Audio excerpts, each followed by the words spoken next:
నకిలీ దందా దడ పుట్టిస్తూనే ఉంది. ఫేక్ ఘీ మరవక ముందే నకిలీ ఎరువుల బాగోతం ఇప్పుడు బట్టబయలైంది. హైదరాబాద్ లో మరో కల్తీ దందా గుట్టురట్టయింది. ఉప్పుకి కలర్ వేసి డిఏపి ఎరువుగా విక్రయాలు చేస్తూ ఉన్నారు. కోళ్ల ఫారాల్లో గుట్టు చప్పుడు కాకుండా అమ్మకాలు కొనసాగిస్తూ ఉన్నారు. ఒక రైతు ఫిర్యాదుతో ఈ ఇల్లీగల్ వ్యాపారం బయటపడింది.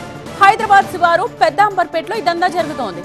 ఈ దాడుల్లో లక్షల విలువ చేసే 10,000 బస్తాల్ని అధికారులు సీజ్ చేశారు.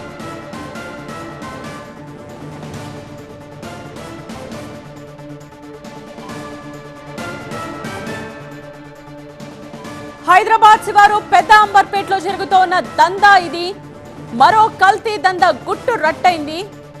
ఉప్పుకి కలర్ వేసి డిఏపి ఎరువుగా విక్రయాలు సాగిస్తూ ఉన్నారు కొంతమంది. కోళ్ల ఫారంలో గుట్టు చప్పుడు కాకుండా ఈ అమ్మకాలు జరుగుతున్నట్టుగా ఒక రైతు ఫిర్యాదు చేయడంతో ఈ ఇల్లీగల్ వ్యాపారం బయటపడింది.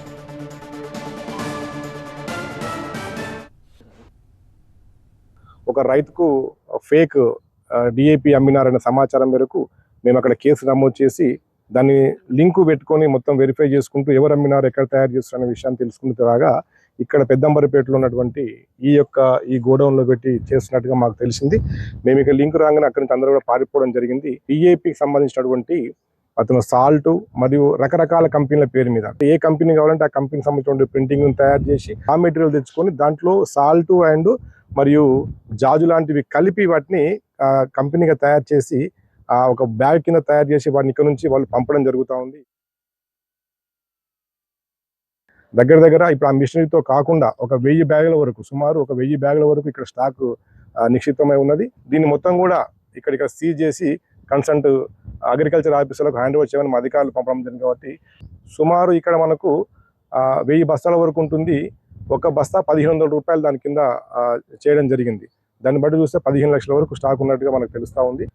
ఇతనికి ఎవరైతే DCM ద్వారా పంపినటువంటి వ్యక్తులు ఉన్నారో వాళ్ళని పట్టుకోవడం ద్వారా మనకి ఈ యొక్క ప్లేస్ అనేది మనకు తెలిసింది. దాని ద్వారా మీకు రీచ్ కావడం జరిగింది. ఇంకా నిందితులు అంటే ఎవరు అదుపులోకి తీసుకోలేదు. దీనికి సంబంధించి ఇక్కడ ఏదైతే స్టాక్ పాయింట్ పెట్టుకున్నాడో ఇక్కడ నుంచి అతను కొంతమంది ఏజెంట్లను నియమించుకొని ఏజెంట్ల ద్వారా దీన్ని జిల్లాలోకి పంపుతున్నట్టుగా మనకు సమాచారం ఉంది. ఫర్దర్గా ఇది స్టాక్ హ్యాండ్ ఓవర్ చేసిన తర్వాత మా ప్రోగ్రామ్ అనేది కంటిన్యూగా